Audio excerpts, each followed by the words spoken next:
14살짜리 소녀가 소녀에게 갑자기 어떤 편지가 하나 왔어요. 근데 뭐 전혀 누구에서 왔는지 이런 내용 없고 그냥 너는 누구냐 이렇게 이제 편지가 온 거예요. 그러니까 이제 이게 너무 황당하잖아요. 너는 누구냐 이렇게 버리려고 하다가 그렇지 생각이 들어가지고 거울 앞에 보다가 내가 누구지? 이런 생각을 하게 됐어요. 내가 누구지?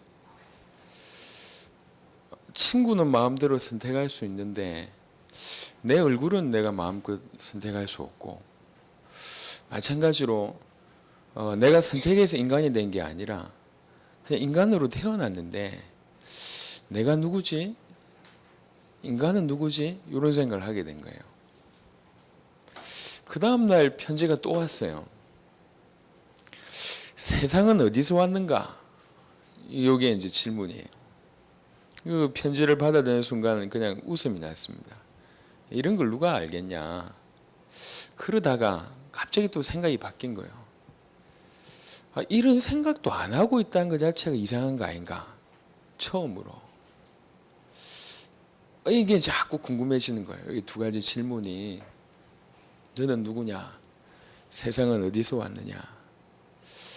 이렇게 고민을 계속하고 있는데 마지막 편지가 왔어요.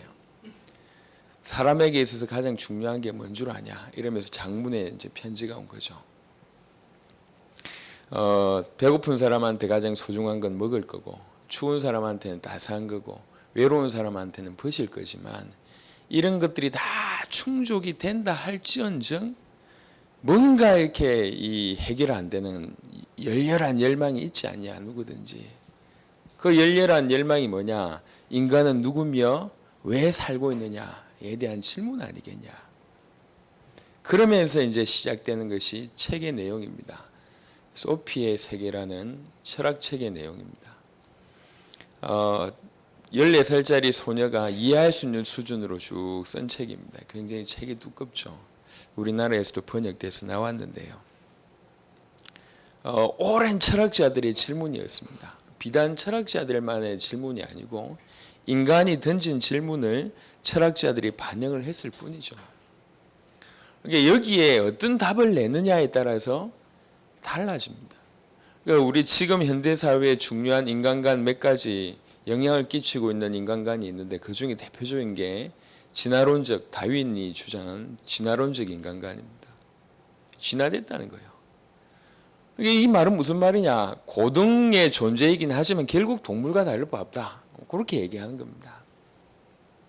그 다음에 프로이드, 정신분석학에 나온 프로이드가 주로 얘기한 게 뭐냐? 성적인 인간관이다. 성적인 충동에 의해서 움직이는 게 인간이다. 이렇게 주장한 거예요. 그게 현대인에게 전달됐어요. 그리고 또 하나 뭐냐? 칼 막스가 주장한 경제적 인간관입니다.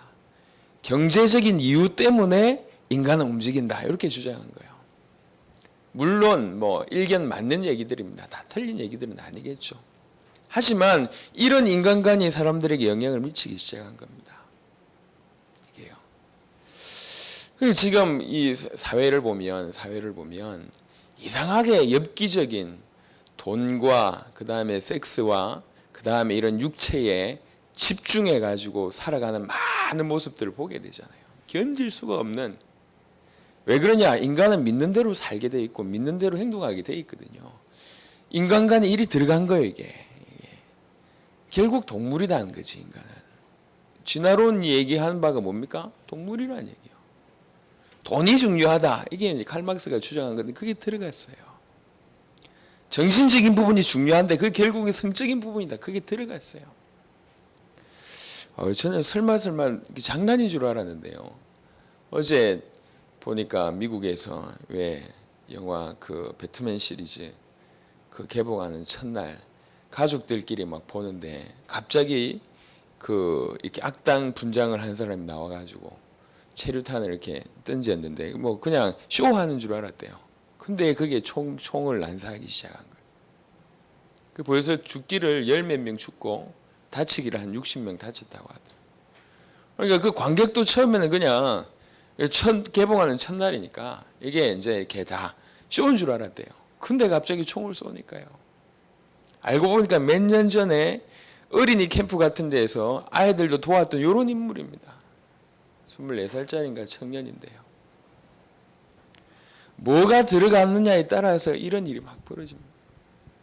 그래서 가장 기본적인 질문이고 근본적인 질문이지만 이 질문에 스스로 답을 찾지 못하면 세상에서 얘기하는 것에 충분히 영향을 받을 수밖에 없어요. 얼마나 똑똑하게 얼마나 정확하게 얘기하고 있는지. 성경은 뭐라고 얘기하고 있냐? 인간은 누구며 왜 살고 있느냐? 성경은 뭐라고 얘기하고 있냐? 성경은 원래 인간이 하나님의 형상 따라 하나님의 모양대로 하나님의 형상대로 지음받은 존재라고 얘기하고 있습니다. 하나님의 형상을 가졌다 그 얘기입니다. 하나님의 형상을 가졌다. 쉽게 얘기하면 하나님의 이미지를 가지고 있다 그 얘기입니다. 청량할 수 없는 독특함, 존귀함, 위대함 이런 것들이 다 포함되어 있습니다. 하나님을 닮았다. 하나님의 지정의 이런 것들을 가지고 있으면서 하나님과 통한다. 그 말입니다. 하나님의 형상 가졌다. 하나님께서 가지고 계시는 귀하고 거룩하고 창조적이고 이런 모든 지혜와 성품을 부여받았다. 이런 얘기입니다. 하나님의 형상대로 지음받았다는 얘기가. 창세기 1장 28절에 보니까 만물을 다스리고 지켜야 될 청직이다. 이렇게 얘기합니다. 하나님을 아버지라 부를 수 있는 특권을 부여받은 존재다라고 성경은 얘기하고 있습니다. 시편 139편 13절 14절 같이 한번 보도록 하겠습니다.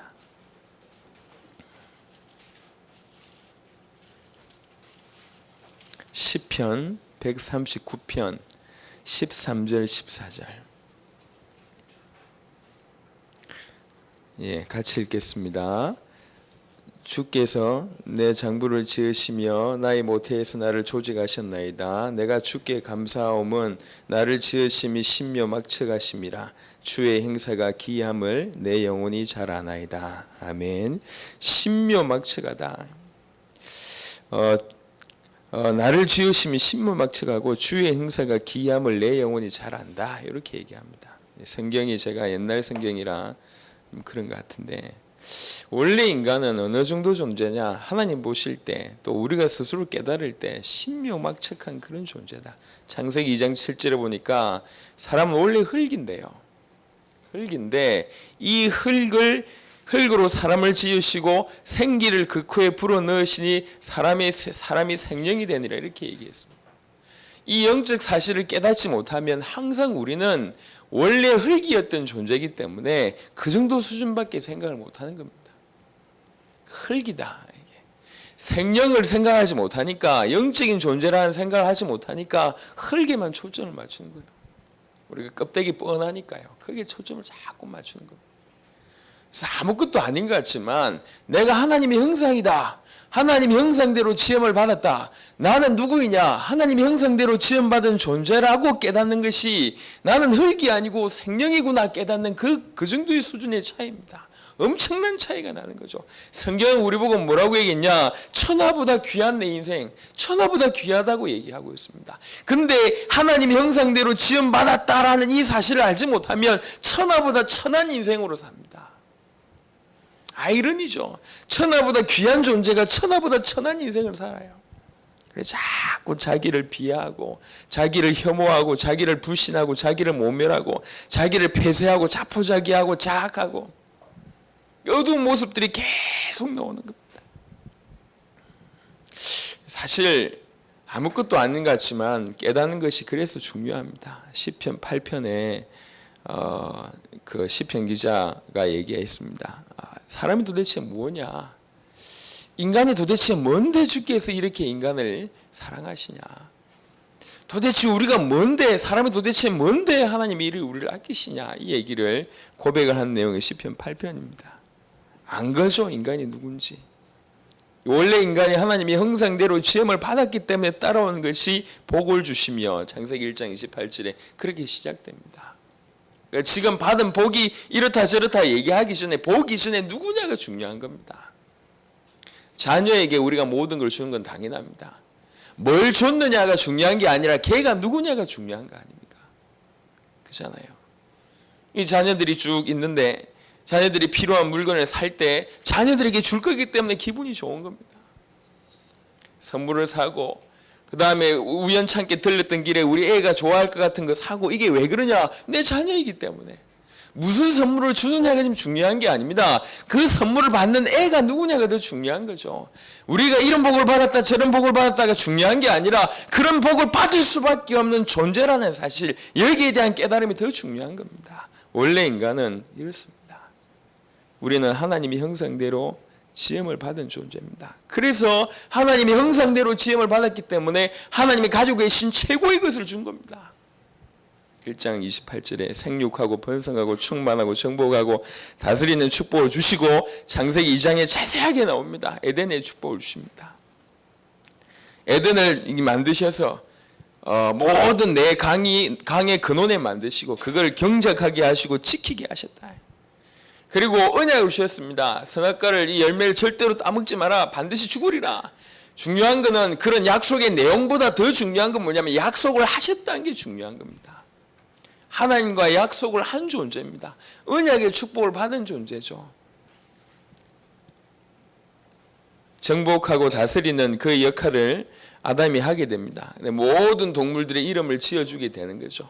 그건 뭐냐? 가정의 축복을 얘기하고 정복의 축복을 얘기하는데, 그를 위하여 돕는 배필이 필요하고 이름을 지어주는데 많은 일들을 해야 되니까 돕는 배필이 필요하다. 그래서 가정의 축복을 얘기합니다. 이 모든 것이 복의 내용입니다. 복의 내용이 중요한 게 아니라 왜 이 복을 받을 수밖에 없느냐가 중요한 겁니다. 하나를 깨닫는 것이 사실은 모든 것들이 달라지는 겁니다. 우리는 영향을 안 받는 것 같지만 사실은 들어간 대로 행동하게 되어 있습니다. 그 유명한 명품 브랜드, 갑자기 또 생각이 안 나는데, 그분이 이제 결국에 나중에는 뭐였죠? 그 굉장히 유명한 브랜드인데 생각이 안 나네. 여하튼 이분이 결국 동성애를 하다가 이렇게 총 맞아 가지고 이제 죽게 됩니다. 돈이 엄청 많아요. 이분이 평상시에 한 얘기입니다. 인생을 한 번만 산다는 것은 너무 억울한 일이다. 너무 아깝다, 이렇게 한 번 살고 가는 게. 그리고 꼭 해보고 싶은 게 있다. 그게 뭐냐? 외계인을 만나고 싶다.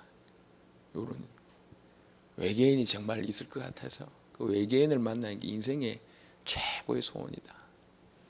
명품을 만드는 최고의 디자이너 출신이죠. 어마어마한 떼돈을 벌었습니다. 어마어마한 돈을 벌고 결국 생각한 게 뭐냐? 외계인 만나고 싶다는 거죠. 그 삶이 어떻겠습니까? 성적인 타락부터 시작해서 이해가 안 되는 거예요. 나와서는 열심히 기술을 뭐 어떻게 하고 실력이 어떻고 명성이 어떻고 이게 아니라니까요. 뭐가 들어가 있느냐에 따라서 결국 삽니다. 내가 어떤 존재인지 깨닫는 것에 따라서 삽니다.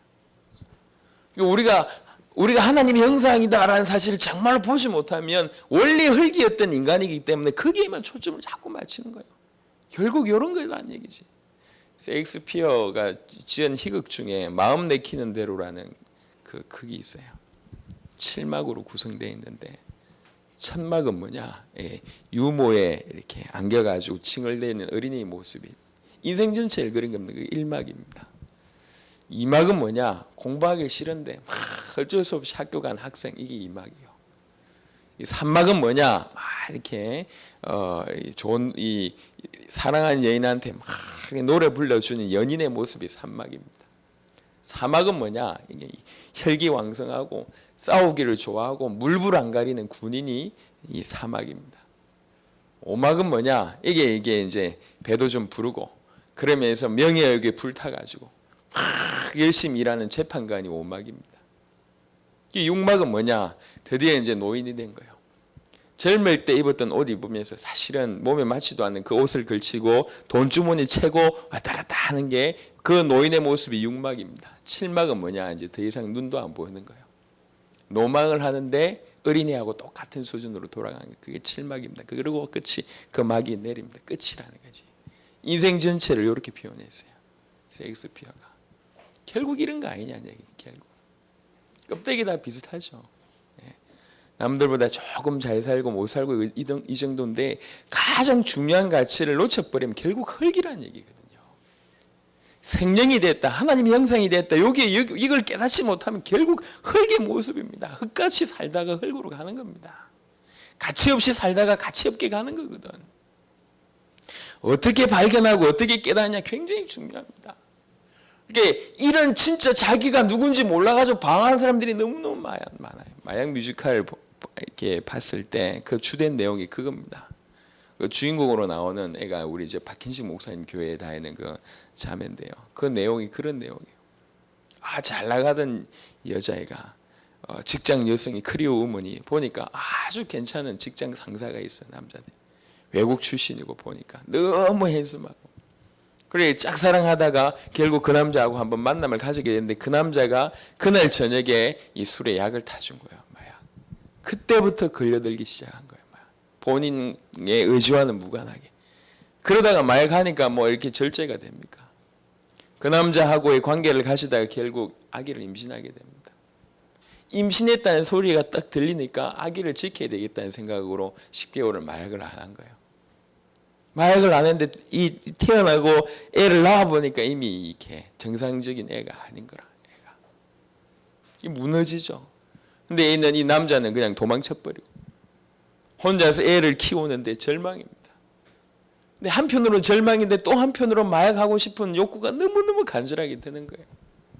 그래 어느 날 저녁에 너무 간절하게 들어가지고 애한테 그냥 분유 이렇게 물려놓은 상태로 빠져나가지고 이제 마약을 하고 오는 거죠. 와 보니까 애가 죽어 있는 거예요. 질식사로. 그러면서 그때부터 소리가 자꾸 들리는 거예요. 너는 죽어야 된다. 나는 살인자다. 충분히 그럴 수밖에 없는 상황이에요. 자살을 여러 번 시도하다가 잡혀 들어와서 교정받는 중에 우리 미션홈에 연결돼가지고 변화되어진 이런 얘기를 끄집어냈어요. 그러니까 한 일화 중에 하나죠. 그럴 수밖에 없는 상황 중에 하나인데. 그러니까 그냥 단순히 마약을 했다 어렵다 이게 아니고 본인이 누군지를 모르는 거예요. 교회를 다니고 있는 사람들이 하나님의 말씀을 많이 들었지만 하나님의 말씀 속에서 원래 인간 내가 누군지 하나님의 형상 이 말을 알아듣지를 못해요.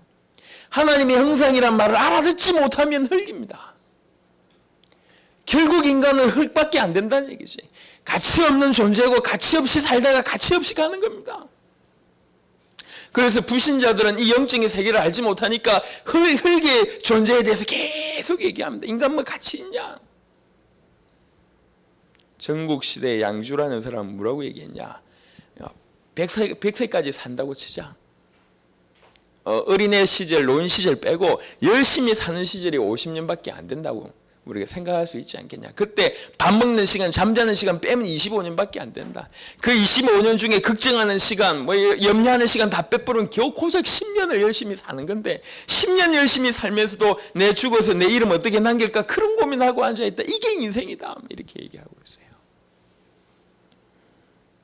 인간이 하나님의 형상이라는 사실을 알지 못하면 그럴 수밖에 없겠다. 당연히 그렇지 않겠는가. 뭔가 하나 여러분 크게 충격을 받으셔야 됩니다. 하나님의 형상이란 말은 보통 말이 아닙니다. 하나님의 형상이라는 사실을 깨닫지 않는 순간 그것을 정확하게 내 것으로 받아들이지 않는 순간 우리는 흙입니다. 하나님의 형상인데 흙처럼 산다는 얘기죠. 흙처럼 살다가 흙처럼 가는 겁니다. 우리는 하나님의 형상대로 지음을 받은 존재입니다. 그래서 하나님이 복을 주시는 거예요. 이런 축복 저런 축복을 주시는 게 하나님의 형상대로 지음을 받은 존재이기 때문에 이런 축복 저런 축복을 주시는 겁니다. 그래서 우리 믿음의 사람이 지은 그 가스펠송 있지 않습니까? 당신은 사랑받기 위해 태어난 존재. 성경은 그렇습니다. 왜 우리를 창조하셨냐라는 창조 내용들이 성경에 쭉 담겨져 있어요. 이사야 43장 1절에 내가 너를 구속하고 지명하여 불러나이는 내 것이다. 이사야 43장 7절에 내 영광을 위하여 내가 지었다. 그를 내가 지었고 내가 만들었다. 그가 살아있는 것 자체가 내 영광이다. 그가 살고 있는 자체가 내 영광이다. 그 얘기입니다. 왜 지었냐? 나의 찬송을 하게 하려고 창조했다. 이사야 43장 21절에. 우리는 이렇게 소중하게 지음을 받은 존재입니다. 예, 흙에서 지음받은 하나님의 형상의 존재란 얘기죠. 이게 창조한 우리를 하나님께서 어느 정도 사랑하냐? 예레미야 31장 3절에 보니까 영원한 사랑으로 사랑하신다. 스바냐 3장에 지난번에도 읽었듯이 우리 때문에 기쁨을 이기지 못하시고 잠잠히 사랑하신다. 예레미야 31장 20절을 한번 보도록 하겠습니다. 구약성경 예레미야 31장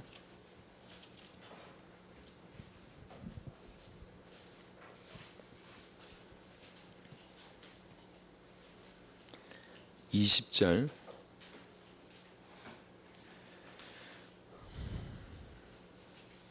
구약성경 예레미야 31장 20절. 자, 우리 같이 한번 읽겠습니다. 에브라임은 나의 사랑하는 아들 기뻐하는 자식이 아니냐. 내가 그를 책망하여 말할 때마다 깊이 생각하노라. 그러므로 그를 위하여 내 마음이 측은한즉 내가 반드시 그를 긍휼히 여기리라. 여호와의 말이니라. 최근의 성경에는 뭐라고 얘기했냐? 창자가 들끓는다 이렇게 얘기했어요. 내가 그를 책망할 때마다 그를 깊이 생각하면서 책망하고 그를 생각할 때마다 내 창자가 들끓는다. 하나님이 우리를 징계하실 때, 하나님이 우리에게 어려움 주실 때, 하나님이 우리가 고난의 길을 통과하게 하실 때, 또 때로는 징계하실 때, 아프게 하실 때 내 창자가 들끓는다 이렇게 얘기합니다. 어느 정도 사랑하시는지에 대한 표현입니다. 우리가 이런 존재라는 얘기예요. 요한복음 3장 16절에 세상을 이처럼 사랑해서 독생자를 아낌없이, 로마서 5장 8절에 보니까 십자가에 예수께서 십자가에 못 박히심으로 하나님이 우리를 얼마나 사랑하신지 확증했지 않냐? 아직도 모르겠냐? 로마서 3장 9절에 우리를 하나님의 사랑에서 꺼낼 수 있는 게 이 땅에 존재하겠냐? 그게 칼이겠냐, 무엇이겠냐, 존재하겠냐? 요한일서 4장 10절에 우리가 하나님을 사랑한 것이 아니라 하나님이 우리를 사랑하셨다. 하나님 우리를 매 순간 항상 먼저 우리를 사랑하십니다. 우리가 어떤 상황 속에서도 주님께 나갈 때 항상 먼저 사랑하시고 먼저 기다리시는데 영원히 그러고 계신다는 얘기죠. 우리가 순종하고 우리가 착하고 아니면 우리가 열심히 살기 때문에 사랑하시냐? 아닙니다. 우리의 행동과 상관없이 우리를 사랑하기 때문에 사랑하시는 겁니다. 여기 자녀 계신 분들은 다 이해하실 거 아닙니까? 행동을 잘하면 좋죠. 효도를 잘하면 참 좋습니다. 말을 잘 들으면 참 좋습니다. 말 잘 듣기 때문에 자녀를 사랑합니까? 자녀이기 때문에 사랑하지 않습니까? 그게 맞는 말이잖아요. 사랑받기 위해 태어난 존재. 누가복음 5장 8절 10절에 베드로라는 사람이 나는 죄인입니다. 예수님을 하나님을 정확하게 본 순간 깨닫게 됩니다. 나는 죄인입니다. 그런데 그때 예수님 얘기하셨습니다. 너는 이제 사람을 낚는 어부다. 이렇게 얘기한 거예요. 그 짧은 대화에 흙에서 하나님 형상이 된 겁니다. 마치 표현을 하자면 짧은 순간 나는 죄인입니다. 아니다. 너는 이제부터 사람 낚는 어부다. 이래 돼요. 우리나라에서 만든 뮤지컬 중에 그래도 지금 대작이라고 약 20년째 공연을 하고 있는 게 뮤지컬 명성황후라는 거 아닙니까? 민비에 대한 내용이죠. 고종의 이렇게 왕비 민비에 대한 내용인데요. 역사적으로 볼 때는 그렇게 그렇게 그닥 칭찬받을 만한 인물은 아닌 것 같아요. 자기 사치를 부리고 자기 가족 그 친정 민씨 가족을 위해서 나라를 휘어잡고 매일에 흥선대원군과 고종을 등에 입고 흥선대원군과 맞서다가 결국 일본인한테 잔인하게 죽었던 그 인물이 민비잖아요. 근데 그 뮤지컬의 중요한 순간에 이 민비가 한 말입니다. 나는 조선의 국모다 라고 얘기한 게 있잖아요. 그냥 이 사람은 그냥 이런 사람인 줄 알았는데 자기는 그렇게 생각 안 하는 거예요. 사치스럽고 자기 가정을 위해서 이것보다 더 중요한 게 뭐냐면 나는 조선의 국모다. 죽는 순간에도 그 얘기를 했어요. 그렇지. 저 정도의 자세는 우리가 배워야 되지 않겠냐. 내가 행동을 잘하고 못하고를 떠나가지고 내가 누구냐 이걸 본인이 가지고 있는 거예요. 나는 조선의 국모다. 그 사람의 정체성입니다. 죽는 순간까지도 그 얘기할 정도면 이게 아무것도 아닌 것 같은데요. 열심을 하고 열심을 안 하고가 중요한 게 아닙니다. 뭘 믿느냐가 중요한 겁니다. 신앙생활은. 정말로 하나님을 믿으면 하나님의 말씀을 믿는 겁니다. 그 하나님의 말씀에 우리를 뭐라고 기록하고 있냐, 뭐라고 말씀하고 있냐, 그걸 믿는 겁니다. 하나님의 말씀에 우리는 하나님의 형상대로 지음받은 존재, 원래 인간은 이렇다라고 얘기하고 있습니다. 그 말이 도대체 무슨 말입니까? 정말 이 사실을 깊이 있게 발견하지 못하면 우리는 세상적인 인간관 그대로 산다니까요. 예, 흙을 가지고 이렇게 저렇게 얘기합니다. 이렇게 경제적인 동물이다, 성적인 동물이다, 뭐 그냥 진화한 동물이다 이렇게 얘기하는 거예요. 결국 그 인생대로 사는 겁니다. 돈 따라가고 성적인 거 따라가고 육체 따라가고 결국 그런 인생이란 얘기지. 우리는 성경 그대로 깨달아야 되겠습니다. 하나님의 형상대로 지음을 받았구나. 사실은 이 말이 얼마나 놀라운 말인지는 우리가 하나님 앞에 서게 되면 정말로 알게 되겠지만 하나님의 우리는 생명이란 얘기예요. 더 이상 흙이 아닙니다. 흙 같은 가치 없는 존재가 아니란 얘기죠. 하나님의 모양대로 하나님의 형상 따라 지음을 받은 존재입니다. 그래서 축복받을 수밖에 없는 존재고, 그래서 하나님이 사랑하실 수밖에 없는 존재고, 사랑받기에 합당한 존재다 하는 거죠. 이 하나의 생각의 차이가 모든 걸 바꿉니다. 그래서 우리가 이 하나님의 형상을 잃어버렸다가 그리스도 예수 이름으로 말미암아 이게 회복이 됩니다. 우리가 정말 돈이 필요했다면 하나님은 그리스도를 최고의 돈 잘 버는 경제인으로 보내셨을 겁니다. 우리에게 웃음이 필요했다면 차라리 그런 존재로 보내셨겠죠. 하나님께서 인간에게 가장 필요한 건지 뭔 줄 알고 그 모습 따라 그리스도로 보내셨습니다. 하나님의 형상을 잃어버렸구나. 하나님의 형상을 회복하게 하시는 그분이 그리스도입니다. 죄 문제가 해결돼야지 하나님의 형상을 회복하고, 사단의 소나기에서 빠져나와야 되니까, 하나님을 만나야 되니까, 그래서 예수님을 이 땅에 그리스도로 보내셨습니다.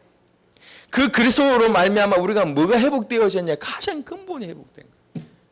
원래 인간, 하나님의 형상이 회복된 거예요. 저와 여러분들이 정체성을 우리는 늘 얘기합니다. 정체성, 내가 누구냐? 내가 하나님의 형상대로 지음받아, 이게 감동이 되기 시작하면 더 이상 그 사람은 흙이 아닙니다. 흙같이 사는 존재가 아니죠. 그야말로 생명의 응답을 누리는 사람들, 영적인 축복을 받는 사람이 되는 겁니다.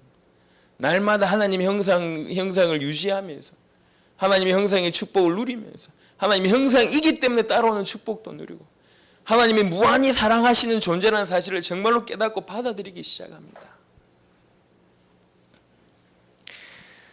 어떤 정신병원에 어떤 한 친구가 입원한 거예요. 알고 보니까 이 두 부부가 이렇게 마약을 하기 시작했다가 마약을 하다가 어찌어찌 됐는데 결국 엄마가 아버지를 총으로 쏴 죽여버렸어요. 12살 때. 그리고 나는데도 엄마가 제정신을 못 차리는 거예요. 마약을 계속 합니다. 그래서 애를 계속 두들겨 패죠. 애가 14살, 16살이 됐어요. 그러니까 그동안 받았던 것이 이제 분노가 축적이 된 거예요. 이제 이게 표현되기 시작한 거예요. 나는 가치 없는 존재다. 빨리 죽어야 되겠다. 모든 세상이 원망스럽고, 이게 사람들 그 누구한테도 마음을 열지 않고 여자애가 폭력적으로 행동하고 정신병원에 끌려왔어요. 여기에 젊은 간호사 훌다라는 사람이 걔를 받아주기 시작한 거예요.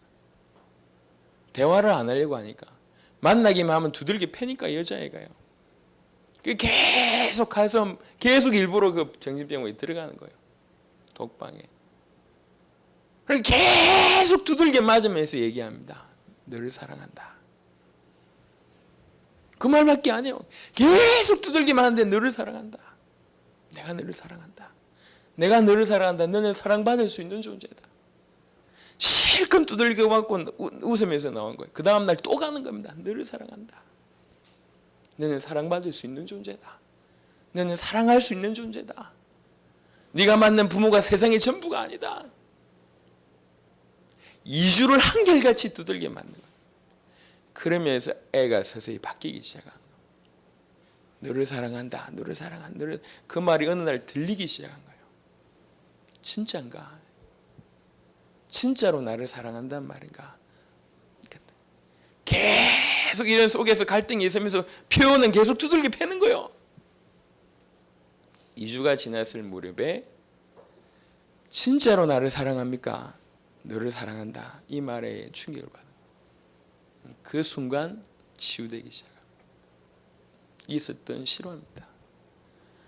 이런 정신병자 이 소녀의 모습이 우리의 모습이다. 하나님 앞에서. 우리 사랑받을 수 없는 존재라는 거지. 내 같은 게. 세상 가운데 너무 치이고 얽혀가지고 중요한 거 싹 다 놓쳐버리고 암만 하나님 형상이라고 얘기해도 그 말을 알아듣지를 못하는 거예요. 왜 신앙생활에 힘이 없는 줄 아십니까? 한때 열심히 했는데 지금 왜 안 되는 줄 아십니까? 한때 열심히 했던 걸 한번 돌이켜보면 진짜로 깨달아서 한때 열심히 했던 것인가? 아니다는 얘기지.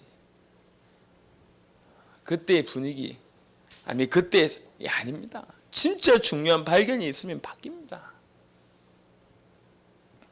내가 하나님의 형상대로 지음받은 존재구나. 내가 너를 사랑한다 그 말이 정말로 마음에 다가오고 그걸 인정하는 순간, 받아들이기 시작하는 순간, 오늘 저와 여러분들은 받아들이셔야 됩니다. 하나님 형상대로 지음을 받은 존재구나. 그게 받아들여지는 순간 새로운 인생을 시작하게 되어 있습니다. 우리는 흙에서 지음받은 존재입니다. 그래서 지극히 그 가치관이나 아니면 이 여러 가지 생각들을 지극히 그 가치 없는 흙같이 생각하는 경우들이 많은데 안 그렇습니다. 하나님의 형상대로 지음받은 존재입니다. 정체성을 깨닫고 발견하는 저와 여러분 되시길 바라고, 하나님의 형상대로 지음받은 존재이기 때문에 복을 받을 수밖에 없고 사랑받을 수밖에 없는 존재라는 사실을 오늘부터 확인하는 여러분 되시기를 예수 이름으로 축원합니다. 살아계신 주님 감사합니다. 시종일관 복음을 들었을 때부터 지금까지 너는 하나님의 형상이다, 나는 너를 사랑한다 라는 메시지를 수십 년째 우리에게 주시고 계십니다. 우리가 받은 상처가 너무 크고 우리가 발을 딛고 있는 세상이 너무 무섭고 우리가 경험했던 것들이 너무나 아파서 이 하나님의 소중한 말씀을 듣지 못하고 받아들이지 못하고 인식하지 못하고 깨닫지 못했던 우리의 모습을 돌이켜봅니다. 살아계신 주님, 오늘 우리 마음 문을 열고 하나님의 음성을 듣기를 원합니다. 우리가 하나님의 형상대로 지음받은 존재, 흙에서 지음받아 생명이 된 존재라는 사실을 깊이 깨닫는 오늘 이 시간 되도록 축복하여 주옵시며 이제 그것을 받아들이기 시작하게 하옵시고 인정하게 하옵시사 정말로 하나님의 자녀로, 하나님의 백성으로, 하나님의 형상대로 지음받은 존재로 쓰임받는, 그래서 복을 받을 수밖에 없고 사랑을 받을 수밖에 없는 존재며 복을 나눠줄 수 있고 사랑을 나눠줄 수 있는 존재라는 사실을 발견하는 오늘 하루 되도록 축복하여 주옵소서. 감사를 드리옵고 살아계신 우리 주 예수 그리스도의 이름으로 기도드렸습니다. 아멘.